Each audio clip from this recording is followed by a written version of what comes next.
né? Por que que os cristãos que faziam parte da igreja dos Coríntios, eles tinham o hábito de visitar templos? Por que que eles tinham o hábito de comer comidas sacrificadas, entendeu? Então, por que que o apóstolo Paulo escreve a carta de 1 aos Coríntios e nesse capítulo ele vai falar mais ferrenhamente a respeito dos... Sério? O vídeo já vai começar após a nossa vinheta. E eu aproveito, compartilha, inscreva nesse canal e siga-nos.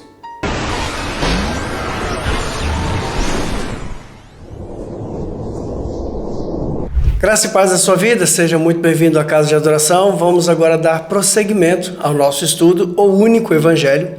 Estamos agora iniciando o estudo do ponto 2 e espero que você tenha trazido a sua Bíblia e deixe a sua Bíblia aberta, sua mente aberta, para que possamos dar seguimento ao nosso estudo. A graça e a paz a todos, sejam bem-vindos a esse grande estudo que Deus tem preparado ao seu coração. Se aprofunda o verdadeiro e o único Evangelho. Amém? Na sua vida. Deus abençoe.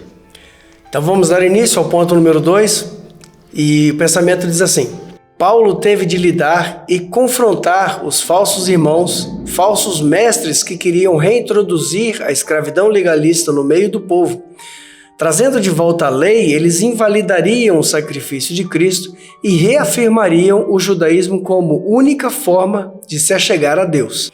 Lembrando da última aula que nós falamos a respeito do Evangelho, que existe uma distinção muito grande que você precisa fazer a respeito do judaísmo e do cristianismo, ou seja, do Evangelho, né? O Evangelho não é continuação do judaísmo, nós já falamos isso aqui, e esse embate que aconteceu nessa época, realizado, você vai ver daqui a pouco, realizado e registrado em Atos capítulo 15, foi muito importante para uma diferenciação daquilo que nós podemos dizer da aliança do Antigo Testamento, como nós chamamos, que hoje nós conhecemos como judaísmo, e do Novo Testamento, que é o que nós falamos a respeito do Evangelho, certo? O Novo Testamento que nós dizemos, ele é de Atos capítulo 2 para frente. Lembrando que os 4 evangelhos, eles são histórias, livros históricos a respeito de Cristo, né? A respeito do Messias que deveria vir. Jesus, ele está vivo, portanto, ainda conta, teologicamente falando, como o Antigo Testamento, porque o Cordeiro ainda não havia sido sacrificado. E Jesus, ele veio para os seus, ele veio para os que estavam na lei, nascido de mulher, nascido debaixo da lei, para cumprir a lei e resgatar aqueles que estavam debaixo da lei. Isso está escrito no livro de Gálatas. Você vai perceber que para a igreja crescer e afluir como uma igreja, existiram debates, existiram assuntos e pontos, né? Pontos teológicos, pontos de fé, que são muito importantes que todo o cristão ele entenda para poder ele saber de onde surgiu a sua fé, para ele poder saber até onde ele vai utilizar do Antigo Testamento como uma consulta, como conselhos, como uma história, porque nós como cristãos nós precisamos saber de onde surgiu Cristo. Então, você precisa voltar ao Gênesis, você precisa voltar ao Êxodo, Levítico, e assim passando por toda a história do povo de Israel, povo filhos de Jacó, para que você entenda de onde deveria surgir o Messias, ok? Então, quando chega esse embate em que Paulo, Barnabé e mais alguns dos irmãos, dos anciãos que estavam com ele na igreja de Antioquia, eles voltam para Jerusalém por causa desse tipo de argumento, por causa desse tipo de intrusão que aconteceu. Na sua viagem missionária aconteceu muitas conversões do mundo pagão, mundo não judeu, e o livro de Gálatas ele é uma prova disso, que as pessoas estavam sendo obrigadas a voltar a observar algumas leis, mandamentos dados por Moisés. Então, quando existe essa necessidade no próprio livro né, da história do agir do Espírito de Deus nos apóstolos, né, o livro que nós conhecemos como Os Atos dos Apóstolos, você precisa entender que existe uma diferenciação. Existe uma diferenciação dos judeus e dos não-judeus, ok? Nós sempre falamos a respeito disso com muito carinho, muito respeito, né? Eu já frequentei uma sinagoga de judeus messiânicos durante algum tempo, já aprendi muito com eles, e eles, mesmo crendo que Yeshua, Jesus, ele é o Messias prometido, eles ainda perseveram na lei de Moisés, exatamente como está constando aqui. E nós sabemos que a salvação ela vem a partir dos atos meritórios de Cristo, e todo julgamento que vai ser exercido será justo pelo justo juiz, que é o nosso Deus. Mas a proposta do Evangelho é uma abnegação. E quando nós falamos a respeito da proposta do Evangelho, todas as cartas de Paulo, de Pedro, as cartas de João, Tiago, né, as cartas de também Judas e também o escritor aos Hebreus, elas deixam bem claro, principalmente a carta aos Hebreus, capítulo 8 e 9, vai falar muito abertamente sobre isso. Fala a respeito da distinção da aliança de Moisés, feita, né, a promessa feita a Abraão e a aliança estabelecida no Monte Sinai por Moisés, até a nova aliança, a abertura do novo e vivo caminho, né? Então, quando você lê a carta aos Hebreus, capítulo 8, capítulo 9, você consegue visualizar isso com mais facilidade. Todo o compêndio do Novo Testamento, a partir de Atos até o livro, a carta de Judas, fala a respeito do pronunciamento de um evangelho, fala a respeito das noções que uma igreja vai ter para poder colocar Jesus no seu devido lugar, que é como sendo o Messias, o Cristo, o cabeça da igreja, o autor e consumador da nossa fé. Isso tudo começa em Atos capítulo 15. Então abra a sua Bíblia, nós vamos ler aqui de Atos capítulo 15, versículo 1 até o versículo 5. E é muito importante que você pause o vídeo, leia na sua versão que você gosta de usar. Eu não trouxe as minhas versões, eu tenho um tablet lá com mais de 20 versões, mais de 20 Bíblias diferentes. E às vezes quando eu quero fazer uma pesquisa, eu sempre leio o mesmo versículo em todas as outras. Mas se por acaso você tiver uma Bíblia chamada Your Version, uma Bíblia, ela está traduzida em português, e ela tem a narração dos textos também, né? Eu sempre apresento ela para muitas pessoas. E tem lá um texto, quando você clica no versículo para poder ele ficar destacado, vai aparecer cá embaixo uma opção de comparação. Isso é muito importante. Então, quando você clica no texto e você clica no botão de comparação, ele vai trazer o mesmo versículo em todas as traduções que você tem baixadas no seu dispositivo. Por exemplo, aqui no meu dispositivo eu tenho 8 versões diferentes. Almeida atualizada, corrigida fiel, Almeida 21 e por aí vai, né? BP, Almeida nova tradução do linguagem dos dias de hoje, NVI, enfim. Ou seja, eu baixei isso para poder fazer estudo offline, e toda vez que eu tenho o desejo de ver um texto em outras versões, eu clico no versículo, vai aparecer um botãozinho lá embaixo, comparação, você toca, todas as versões, as traduções que você tem baixadas no dispositivo, nessa Bíblia, Your Version, ela vai aparecer para você, então você pode ler em todas as versões possíveis, tá? E é uma Bíblia gratuita, você pode pegar ela lá no seu Google Store. Bom, vamos lá, Atos capítulo 15, versículo 1 até o versículo 5, acompanhe com a gente. Alguns homens foram da região da Judéia para a cidade de Antioquia e começaram a ensinar aos irmãos que eles não poderiam ser salvos se não fossem circuncidados, como manda a lei de Moisés. Paulo e Barnabé não concordaram e tiveram uma discussão muito forte com eles a respeito disso. Aí foi resolvido que Paulo e Barnabé e mais alguns irmãos fossem para Jerusalém, a fim de estudar esse assunto com os apóstolos e presbíteros da igreja. Abre parêntese, o presbítero aqui foi traduzido como um título, mas a palavra grega presbíteros é anciãos, são os homens mais velhos, né? Lembrando que naquela época os homens mais velhos não necessariamente precisavam de ter um título para poder participar das assembleias da igreja, né? Paulo, ele respeitava muito os anciãos da igreja. Então, a igreja de Antioquia mandou que eles fossem.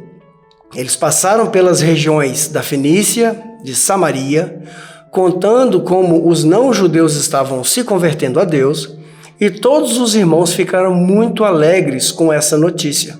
Quando chegaram a Jerusalém, foram recebidos pela igreja, pelos apóstolos e pelos presbíteros. Lá está novamente, né, os anciãos da igreja.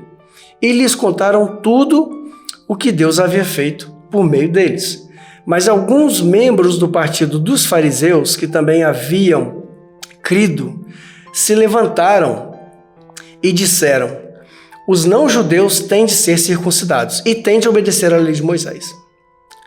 Então você percebe que essa intrusão pelo partido dos fariseus, aqui, né, vamos crer que eles se converteram de forma genuína e estavam trabalhando em erro por eles acreditarem na coerência da lei de Moisés como sendo um pré-requisito para poder a pessoa chegar ao conhecimento de Cristo.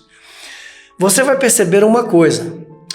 Nós já falamos isso em outros vídeos, mas vale salientar.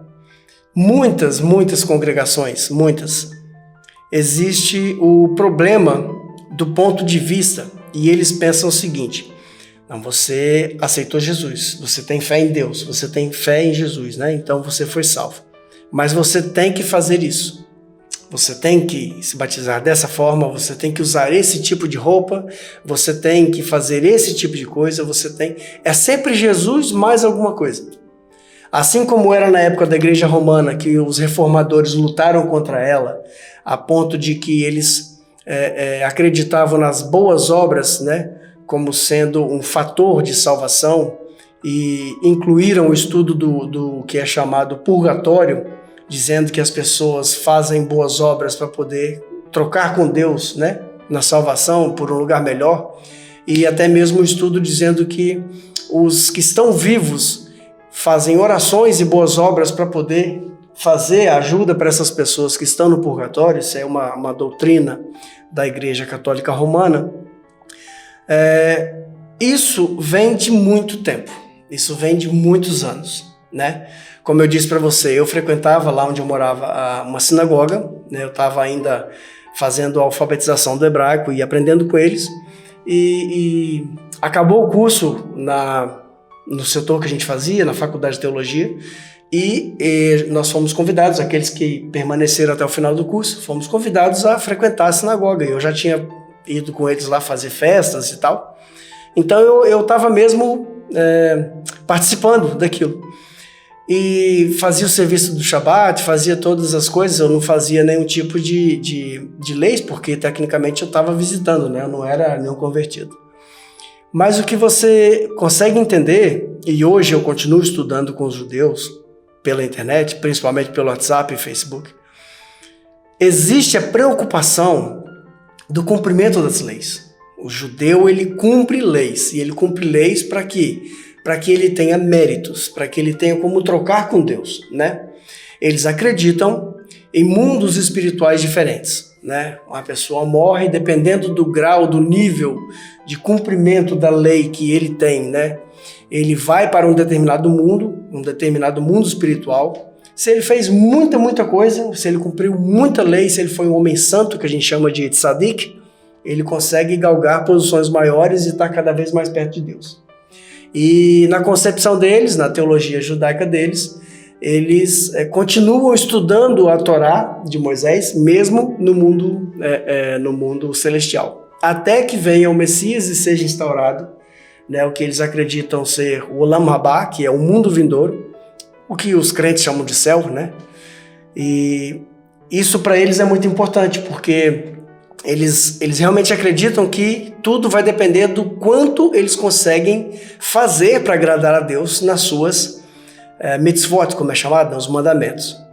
Aqui você percebe que os fariseus, eles têm essa preocupação, e eles querem realmente fixar isso, porque Eles, em primeira mão, ao que tudo indica no texto, eles acreditaram que a igreja de Jesus seria o prosseguimento do judaísmo, né? Eles continuariam sendo judeus, só que seriam judeus proselitistas. O que é que isso significa?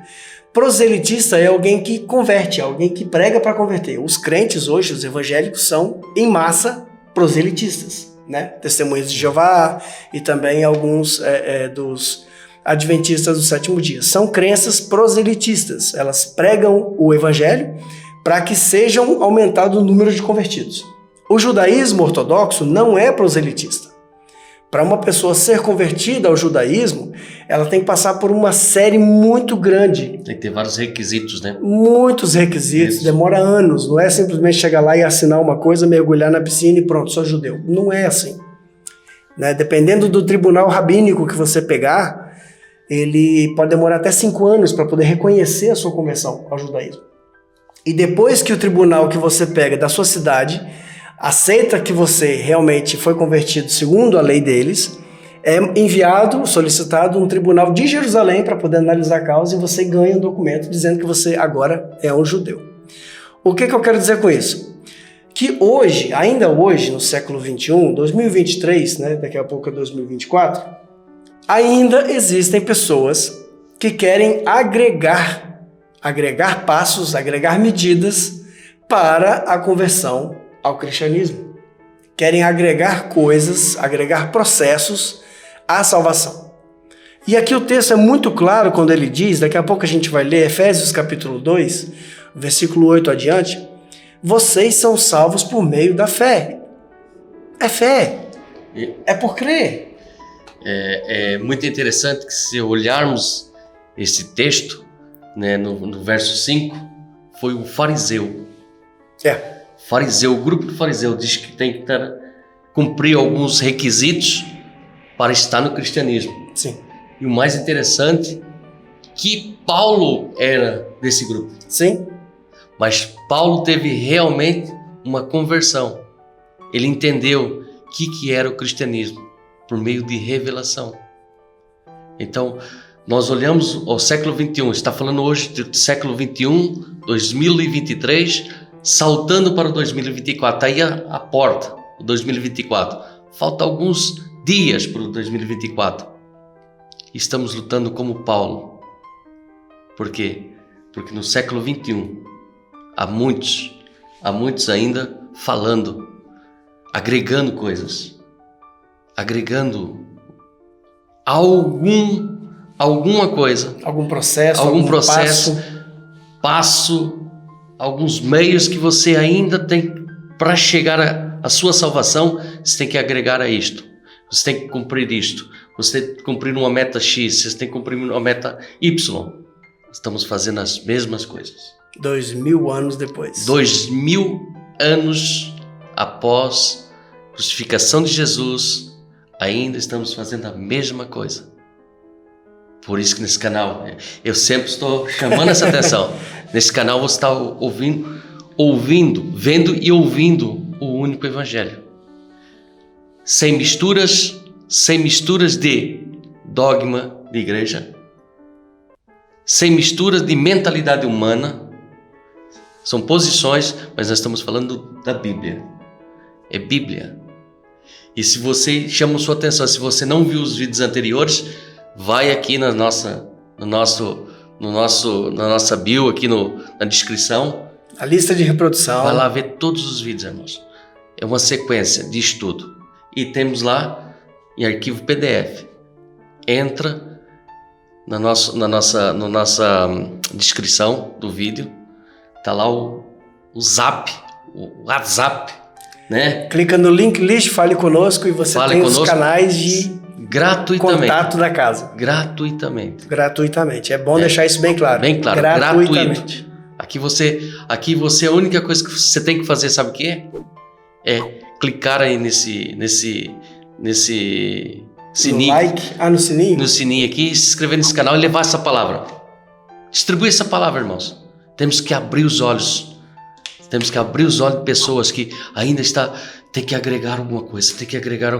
São fariseus ainda do século XXI. Está falando que você tem que fazer isso. você tem que fazer aquilo, você tem que fazer aquilo. E a salvação é tão simples, né? Os judeus têm que cumprir várias metas, até no mundo que eles... No mundo espiritual, que eles acham que está lá estudando ainda a Torá.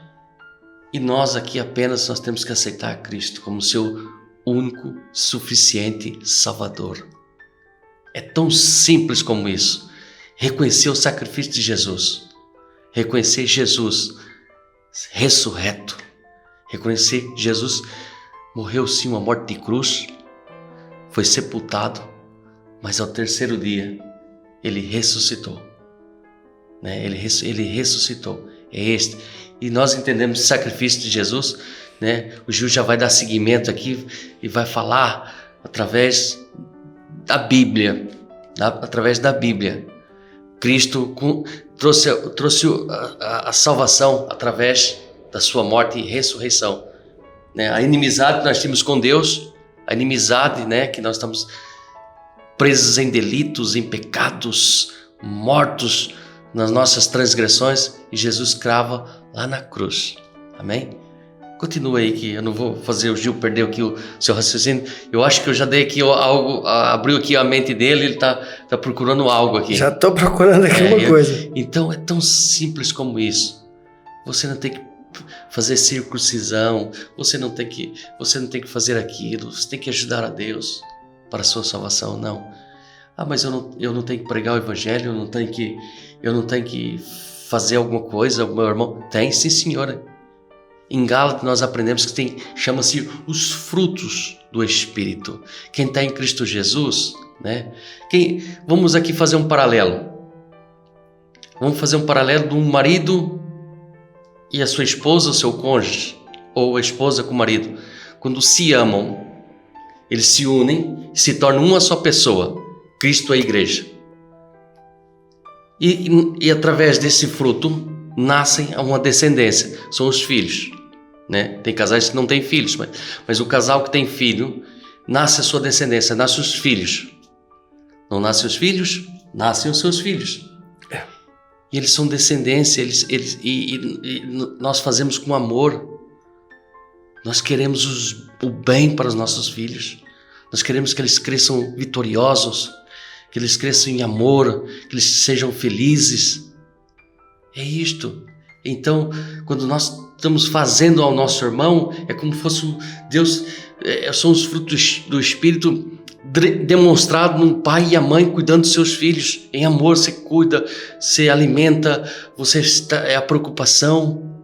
Isso é o fruto do Espírito, é trazendo o paralelo entre a esposa e o marido, tendo seus filhos.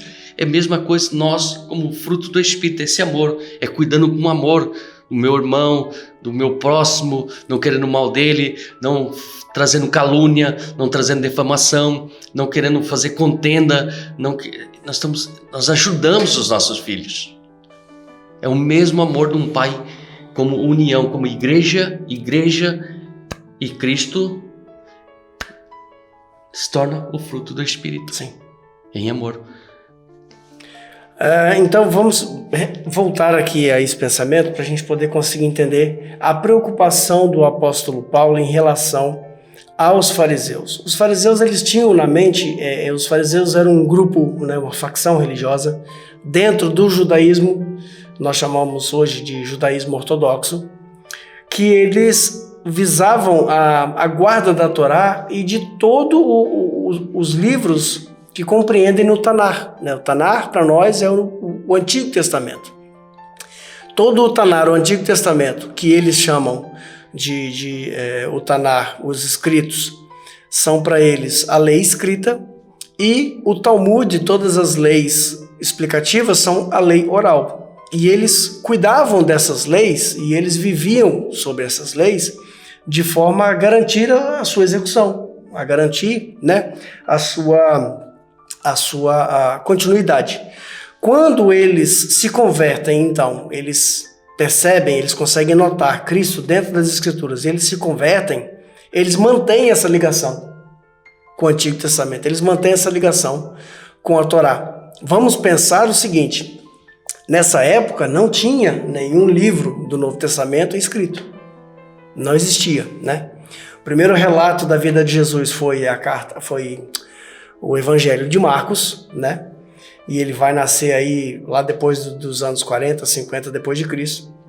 A primeira carta apostólica tem uma grande chance de ser a carta aos Gálatas. Existe uma dúvida teológica entre a carta aos Gálatas ou Tessalonicenses, mas é bem possível que seja a mesma carta aos Gálatas. Então, eles faziam pregações e faziam motivações e lançavam, né, o evangelho ao mundo se utilizando do Tanar, do Antigo Testamento. Só que, para um não-judeu, ele conseguir ver Jesus como sendo o Messias dentro de uma cultura judaica, é por isso que Paulo, sempre que ele visitava um lugar e ele queria abrir ali um ponto de pregação, ele visitava a sinagoga. E ele fazia a exposição do Cristo Messias como já vindo aos judeus. E aqueles que acreditavam, logicamente que eles eram expulsos da sinagoga pelos chefes de sinagoga, né, pelos judeus, então surgia dali o grupo de pregação de Paulo, surgia dali a primeira igreja, vamos colocar assim, né? E isso, quando chegou ao mundo não judeu, Jesus foi exposto para eles como uma salvação, mas utilizando uma cultura judaica e a pregação, né, para se explicar de onde é que veio o Jesus judeu, mas não com a ênfase das leis judaicas, não com a ênfase dos mandamentos, né? Tem um texto em 1 de Paulo a Coríntios, que ele fala assim que Jesus ele foi pregado loucura para os gregos, né?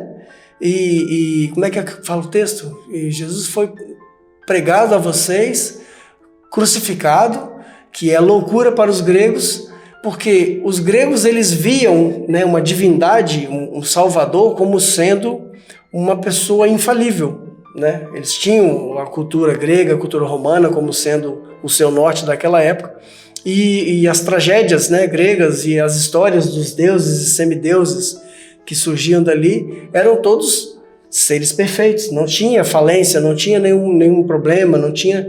E quando Paulo prega para eles um Jesus, né, que se humilha nascendo como ser humano e morre daquela forma vergonhosa, para eles era uma coisa muito difícil de se entender. Então eles chamavam que era a loucura de Paulo, porque pregar um Deus, né, crucificado, ressurreto ao terceiro dia, como sendo o martírio de um homem humilde, para os gregos não fazia muita lógica assim.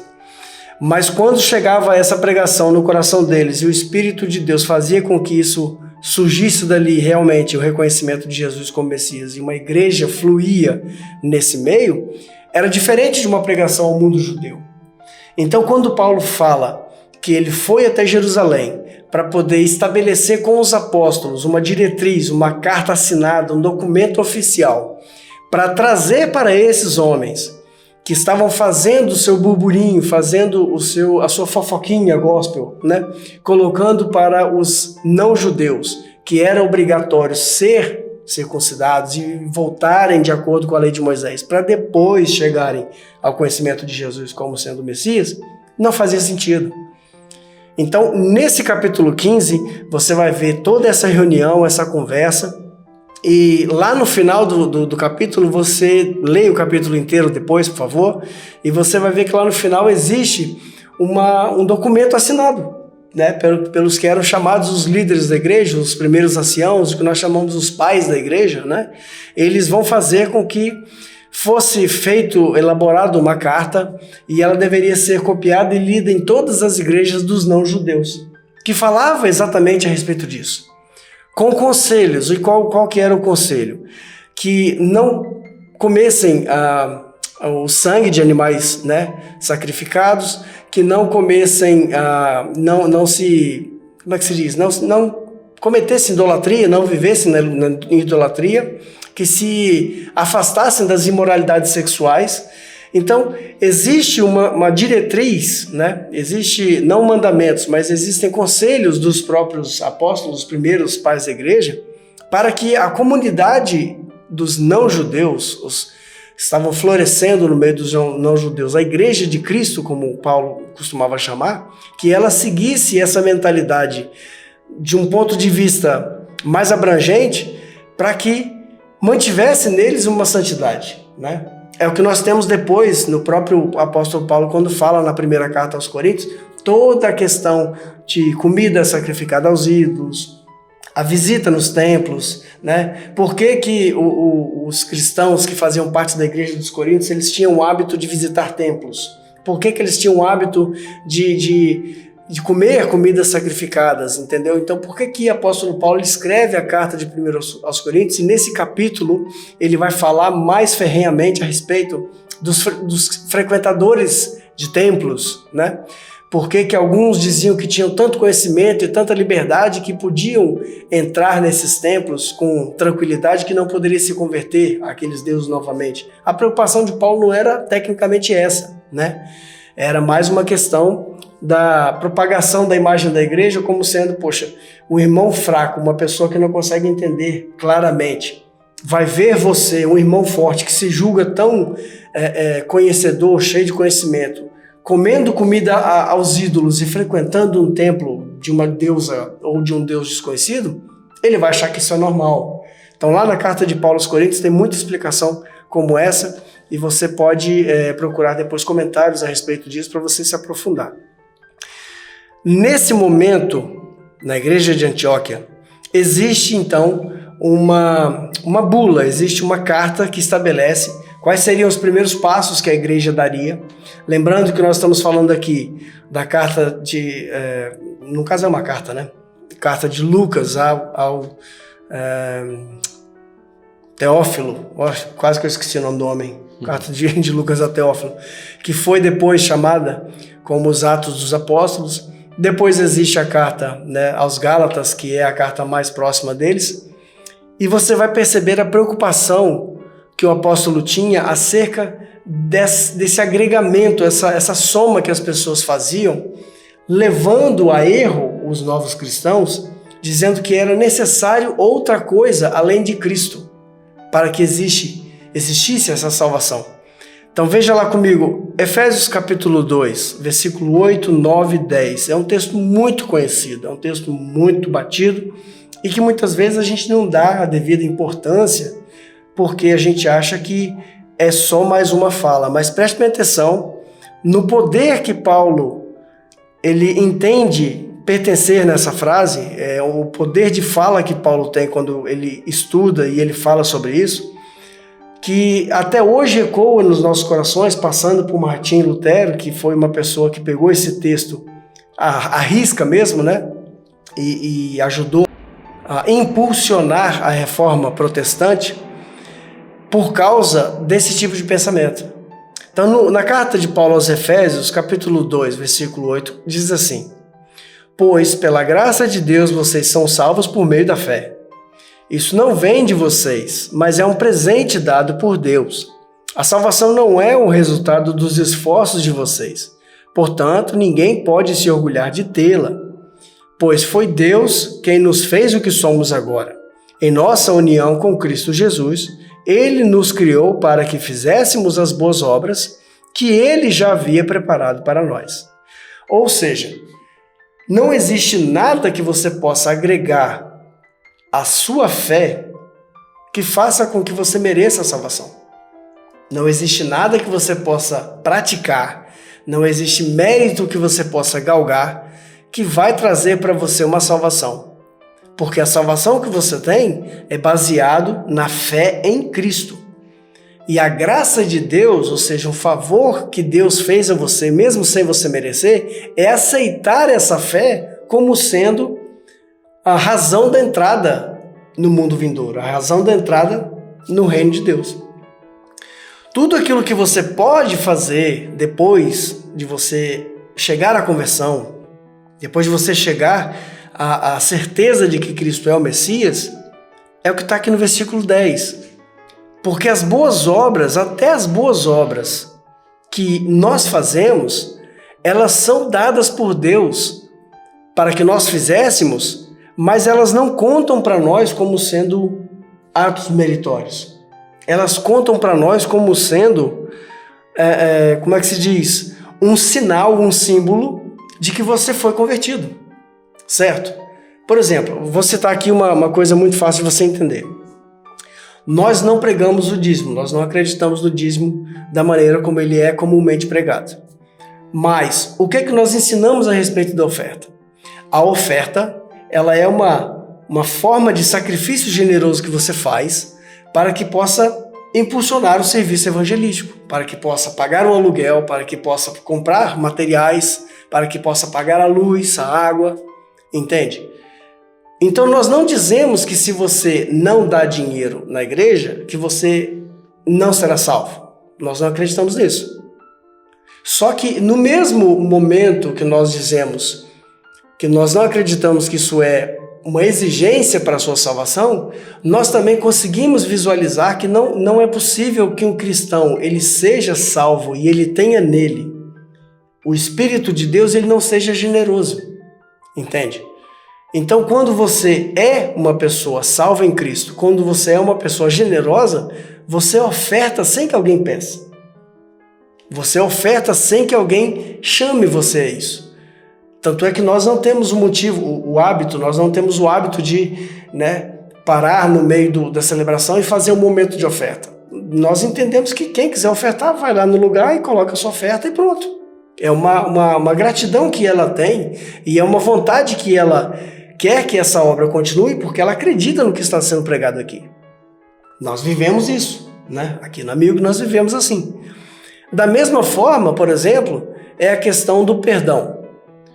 Não dizemos para você, olha, você tem que perdoar porque você é obrigado a perdoar, porque nós não vamos forçar ninguém a perdoar. Porque nós acreditamos que uma pessoa que tenha o Espírito de Deus, ela é uma pessoa perdoadora. Assim como ela foi perdoada e assim como ela vive agora em novidade de vida, ela é uma pessoa que perdoa. Quando nós chegarmos ao capítulo 5 e começarmos a falar a respeito do fruto do Espírito, de todas as multifacetas que o fruto do Espírito ele dá, você vai perceber que existe ali uma coisa chamada paciência, longanimidade, como está escrito lá nas Bíblias Almeida. Porque pela graça de Deus vocês são salvos. Então, eu sendo generoso, eu sendo uma pessoa perdoadora, eu sendo uma pessoa que ama, eu sendo uma pessoa que executa ao outro aquilo que o Espírito de Deus fez no meu coração, eu estou sendo filho de Deus. Entende isso? Nós não precisamos dizer para você que você tem que parar de pecar. Isso é uma coisa lógica. Você tem que parar de pecar. O arrependimento ele tem que fazer parte da sua vida. Mas quem vai gerar isso em você é o Espírito de Deus. Quando você propaga o Evangelho, você fala da graça de Deus às pessoas, quando nós estudamos a Bíblia, nós nos debruçamos aqui e lemos e ensinamos, isso é uma coisa que gera do coração da pessoa naturalmente. Por quê? Porque é um fruto. Por isso que João 8,32 diz, conhecerão a verdade e ela liberta, irmão. Exatamente, a verdade liberta. Não somos nós temos que anunciar a palavra. A partir do momento que a palavra é anunciada, a palavra começa a entrar no coração. Sim. Ela começa a entrar no coração e começa a tocar na vida daquela pessoa que realmente se entregou a Cristo. É a nova criatura em Cristo. E a partir do momento do novo nascimento em Cristo Jesus, ela desperta nela a vontade do perdão, a vontade de ajudar, de ofertar, na obra de Deus com amor, não por obrigação, não por mérito, fazendo troca ou barganha com Deus. Não pode barganhar com Deus, porque usa-se hoje a barganha com Deus. E a partir do momento desse realmente entendermos, pois Deus nos fez que somos agora, libertos, convertidos, nascidos de novo, realmente uma nova criatura em Cristo Jesus, tudo se faz novo. Não precisa a pessoa estar aqui, arrependa-os, raça de víbora, João Batista, raça de víbora. Não, nós falamos com amor, nós falamos a palavra, ensinamos a palavra, ensinamos Efésios 2, capítulo do 8 ao 10, e essa palavra, olha, pois pela graça de Deus somos salvos, não é o nosso mérito, não é porque eu oro mais, eu falo mais, eu dizimo mais, não é isto. Então, é tudo barganhando para as pessoas verem, Não é. Não é um mérito nosso, isso Deus já tem preparado para nós, são os frutos, é o tal frutos do Espírito. Volta a família de novo, volta sempre a família, a união de Cristo, nasce seus filhos, e os pais começam a ajudar os filhos, os irmãos ajudando o outro, é uma família. E nós entendemos isso em Cristo Jesus, enxertado em Cristo Jesus, entendemos esta palavra e ela liberta, Porque não é uma questão de força, não é uma questão de imposição, sabe? A maioria das pessoas hoje que tem contato com o Evangelho, você chega para ele e fala assim, em que consiste a sua salvação? Talvez ela vai ter dificuldade para explicar o que ela entende como a consistência da salvação dela. E se você pergunta a ela, e o que vai acontecer depois? Ou se Jesus voltar, ou se você morrer? Eu vou para o céu. Mas como assim eu vou para o céu? Fica uma coisa muito vaga, né? Eu vou fazer o que no céu? Entende? Por quê? Porque, infelizmente, surgiu essa ideia de que essas pregações mirabolantes, de que o Evangelho ele vai trazer para você aquilo que o seu coração humano deseja. Entende? Então, na cabeça deles, a vida eterna é isso. É você ter muitas posses, é você estar bonito na foto, é você conquistar aquilo que você quer, é você vencer o inimigo. E o inimigo pode ser, na cabeça deles, né, o seu patrão, o seu colega mau do serviço, o seu mau vizinho. O seu inimigo nunca é você mesmo. O seu inimigo nunca é o seu desejo de matar, vencer, destruir, conquistar. Nunca. É sempre alguém que quer mal para você. Mas quando você vai na Bíblia, quando você vai no Evangelho, você percebe o que é a vida eterna, sabe? João 17,3. A vida eterna é essa, que te conheçam a ti como o único Deus verdadeiro e a Jesus, que é o Messias, aquele que tu enviaste. Essa é a vida eterna, entende? Quando surgir o reino dos céus, que nós chamamos, né?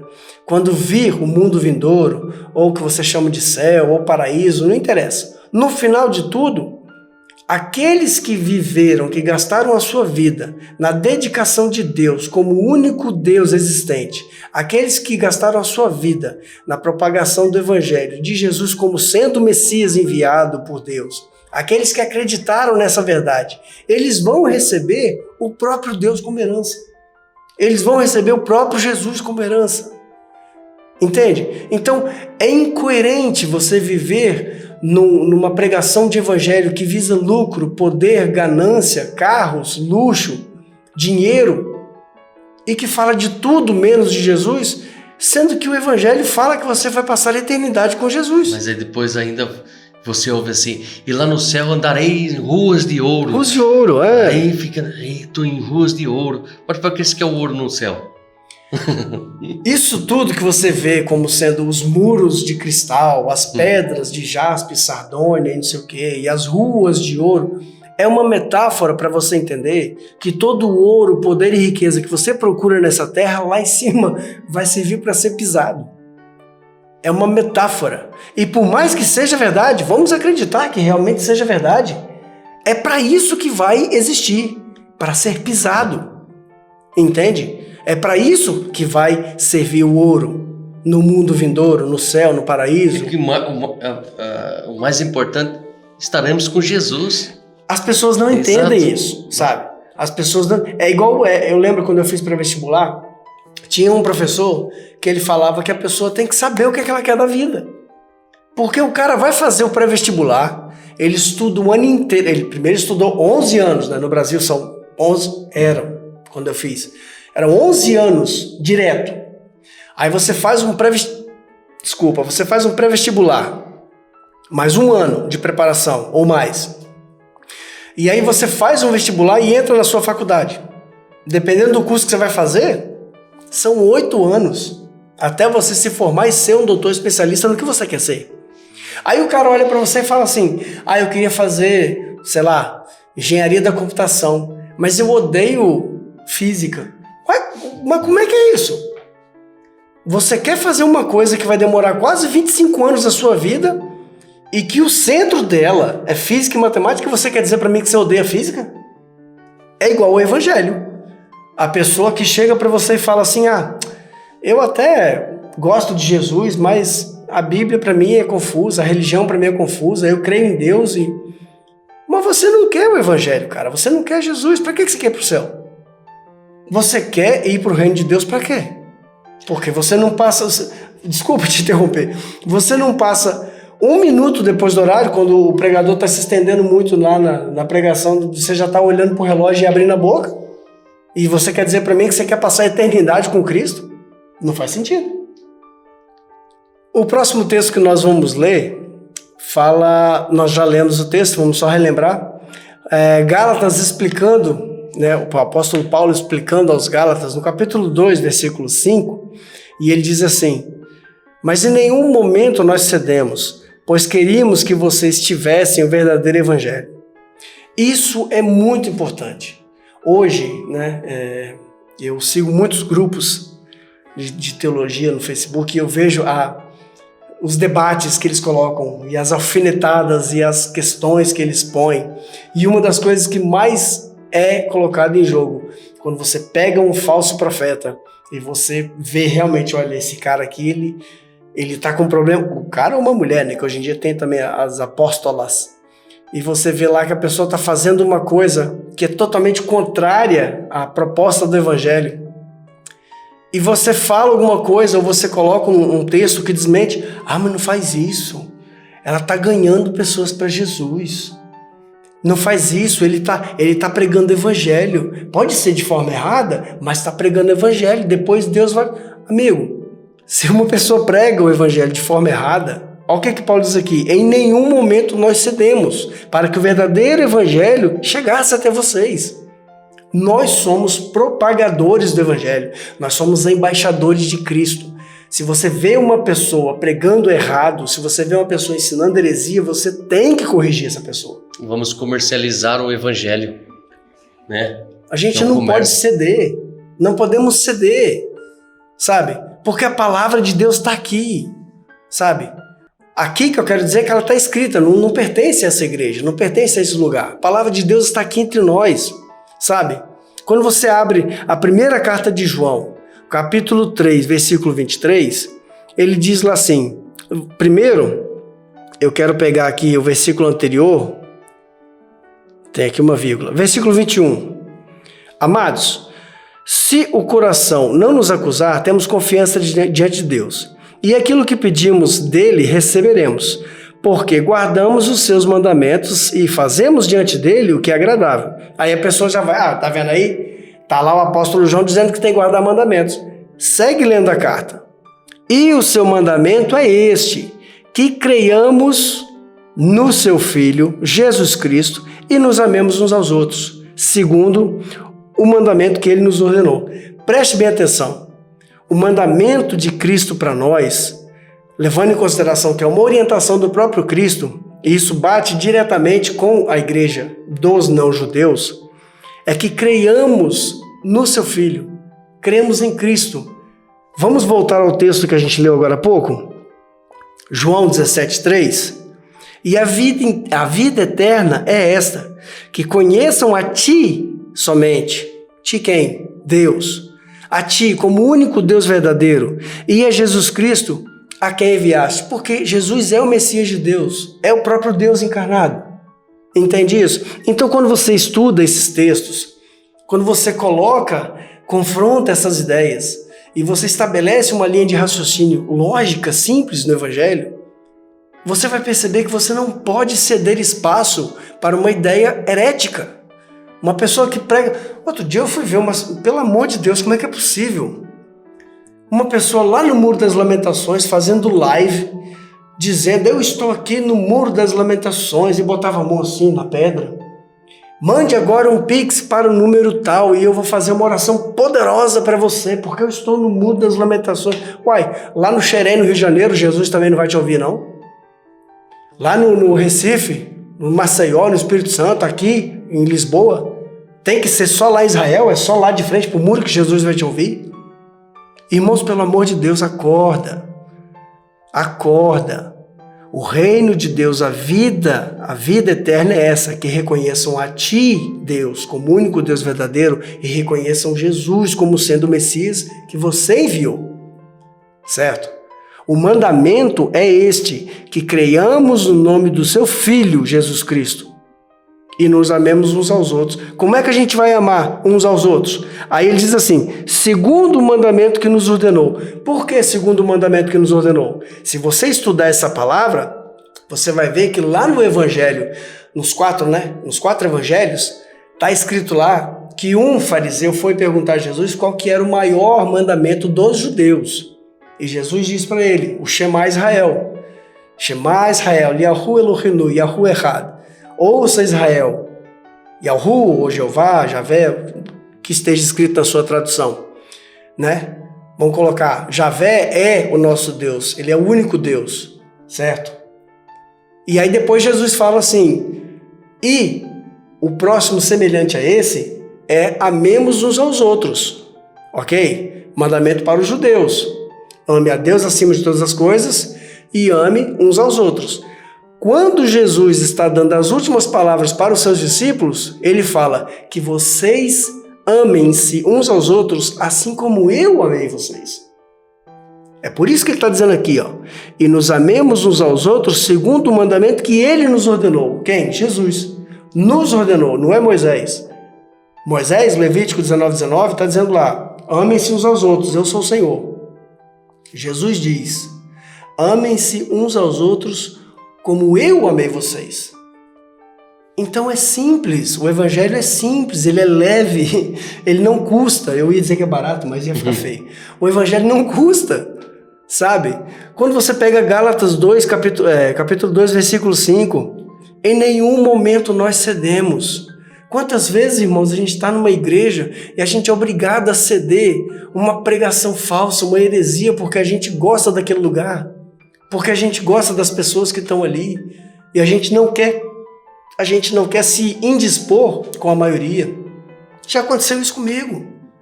Quantas vezes eu estava no lugar que a pessoa ensinava uma coisa que eu falava, meu Deus, eu gosto tanto desse lugar, eu gosto tanto dessas pessoas, mas isso não está de acordo com o evangelho, isso não está de acordo com a graça de Deus. Em nenhum momento nós cedemos, pois queríamos que vocês tivessem o verdadeiro evangelho. Quando eu leio as palavras do apóstolo Paulo, do apóstolo João, me dá vontade de chorar, porque parece que eles estão escrevendo agora para nós. É atual, né? Parece que eles acabaram de escrever agora para nós, porque vivemos isso, irmãos. Sabe? Quase 2000 anos. Quase 2000 anos. É porque muita maioria, eu acredito e creio nisso, tem muitas pessoas de bom coração, estão ali com fidelidade ao Senhor, mas muitos querem ouvir o que o coração foi dito aqui hoje. Ah, sim. O coração que a pessoa quer ouvir está ali tentando vender uma bênção, vender um milagre, usando o meio de revelação, né? As revelações no meio da igreja, muitos vendendo em Pix, né? As revelações. Agora é né? Pix. Vendendo em Pix, né? As revelações. Eu revelo, mas você envia o Pix. Irmão, vamos abrir os nossos olhos. É simples isso. É simples. Eu não tenho que falar das pessoas que fazem isso, irmãos. A única coisa que eu tenho que falar é para que você venha abrir os olhos, né? Eles, não vou estar aqui falar deles, amém, eles que continuam assim, façam a vida deles. Minha função aqui é falar do evangelho. Paulo diz aqui, mas nenhum momento nós cedemos, pois queríamos que vocês tivessem verdadeiro evangelho. Gálatas capítulo 2, versículo 5. Vai lá, irmãos, vai lá na sua Bíblia, para e pausa e vai lá, com calma. Paulo falou, não podemos ceder por os falsos mestres, vendendo as bênçãos, vendendo milagres, vendendo revelações. Se Deus está no assunto, não sei, não vou aqui julgar. Abre seus olhos, irmãos. O problema todo, para o único evangelho. O problema todo é que se existe alguém que vende, é porque tem alguém que compra. Se existe alguém que fala, é porque tem plateia que ouve, certo? E é triste mas é uma outra carta muito atual, quando Paulo escreve a sua última carta em vida para Timóteo. E ele fala exatamente disso. No último momento, existirão pessoas que vão procurar para si, como se tivessem coceira nos ouvidos, vão procurar para si mestres, professores, que pregam, que ensinam aquilo que elas querem ouvir. Então, em parte, temos os lobos devoradores, esses pregadores de mentiras que ensinam aquilo que o bolso quer ganhar, mas temos pessoas que querem receber aquilo ali. Tem pessoas... Tem um público, né? Tem público, sabe? Tem um público, infelizmente. Exatamente isso. Se existe os ícones gospel, é porque tem pessoas que adoram esses ícones, sabe? Infelizmente. Irmãos, isso acontece com quase todos, né?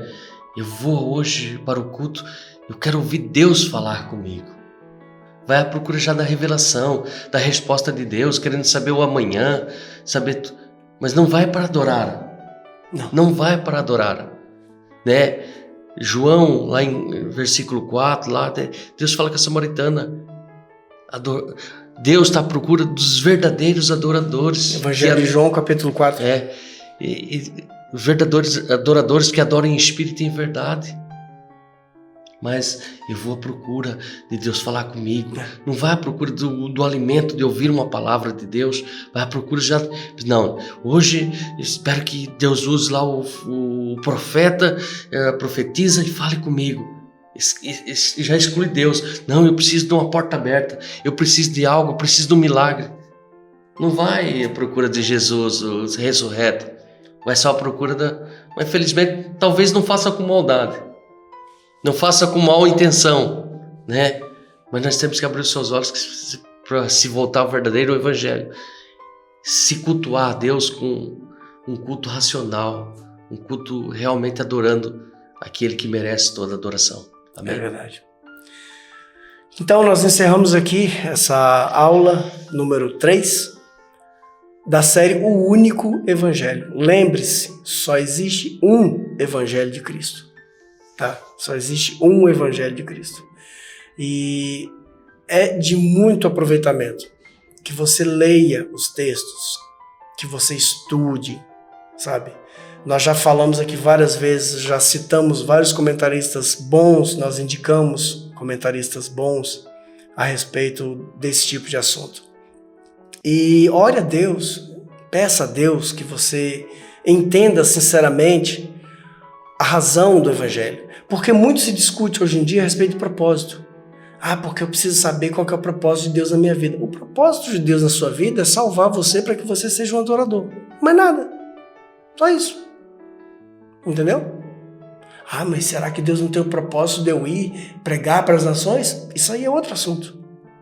O propósito de Deus para a sua vida é o que nós acabamos de dizer aqui. A vida eterna é essa.